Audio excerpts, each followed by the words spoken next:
अस्सलाम वालेकुम। Mohammad Iqbal Khan advocate with new legal lecture.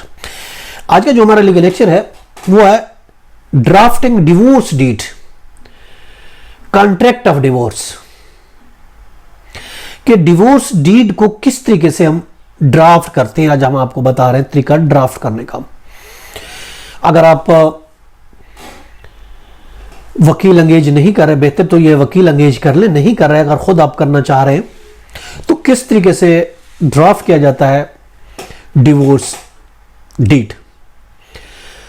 देखिए, डिवोर्स मुस्लिम शादी की तनखीस का एक मोड है, उर्दू में तलाकनामा कहा जा सकता है, जो कि अंडर सेक्शन 7 और under section 8 Muslim family law ordinance 1961 में कहा गया है। चाहे शौहर तरीका वहां दिया गया किस तरीके से डिवोर्स होगी, चाहे शौहर डिवोर्स दे रहा है या फिर याद रखें बीवी तलाक दे रही है, या शौहर दे रहा है या बीवी उस सूरत में तलाक देगी अगर उसको डेलीगेटेड पावर्स ऑफ डिवोर्स मिली है। डेलीगेटेड डिवोर्स की पावर बीवी को है तो ऑफ कोर्स बीवी भी तलाक दे सकती है विदाउट इंटरवेंशन कोर्ट, बगैर किसी इंटरवेंशन के, बगैर किसी कोर्ट के, विदाउट फाइलिंग ए डिवोर्स या फिर खुला का केस के। देखिए, कानून और इस्लाम ने यह हक सिर्फ मुसलमान खावंद को दिया है कि वो अपनी बीवी को डिवोर्स कर सकता है। किसी और मजहब में यह इलाउ नहीं है, ना तो हिंदू में इलाउ है, ना क्रिश्चियन में है, ना पारसी में है। यह सिर्फ मुस्लिम हस्बैंड को एक पावर दी गई है कि वो ये डिवोर्स कर सकता है। अब ये डिवोर्स जो तलाकनामा है, डिवोर्स डीड है, वो खुद इसको ड्राफ्ट कर सकता है, लेकिन बेस्ट वे यही है कि वो अटॉर्नी, एडवोकेट, लॉयर अंगेज करे। अब ये डिवोर्स सादा कागज पर भी हो सकता है और स्टंप पेपर पर भी हो सकता है।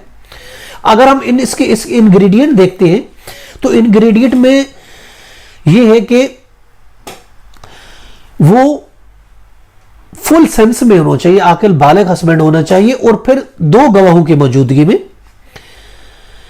दो मेल विटनेस होने चाहिए डिवोर्स के, उसकी मौजूदगी में, चाहे वो सादा कागज या स्टंप पेपर है, वो उस पर डिवोर्स लिख सकता है। अब उस डिवोर्स डीड में कौन सी बातों का ख्याल रखा जाएगा, कौन सी चीजें लिखी जाती है, इसलिए देखिए, सबसे पहले डेट ऑफ एग्जीक्यूशन लिखी जाती है और कहां पे ये डिवोर्स बन रही है।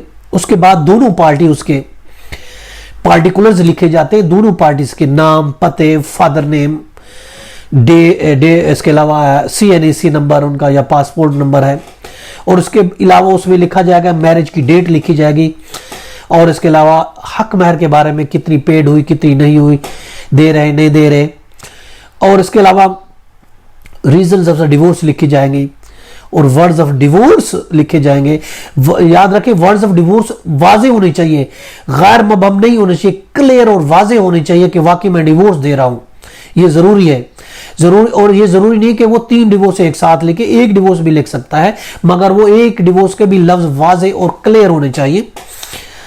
और इसके बाद उसके खुद विटनेस थंब इंप्रेशन होना चाहिए और उसके साथ 2 विटनेस के साइन होने चाहिए। अगर स्टंप पेपर पर आप बना रहे हैं तो आपको ₹100 का स्टंप पेपर यूज करना है और वो परचेज करना है अपने नाम के साथ, और उसके बाद आपको अटेस्ट करना है नोटरी पब्लिक से, और इसके अलावा आपको ये अटेस्ट करना होता है 2 विटनेस से। तो ये आपका डिवोर्स डीड तैयार हो जाएगा और उसके बाद आप बीवी को भेज सकते हैं। बीवी का वहां होना, बीवी का मौजूद होना जरूरी नहीं है, उसकी अदम मौजूदगी में ऑफकोर्स आप डिवोर्स लिख के भेज सकते हैं अपनी बीवी को। ये था हमारा आज का लीगल लेक्चर कि how to draft divorce deed. इसके साथ इजाजत, फिर मिलेंगे। Have a nice day. अल्लाह हाफिज।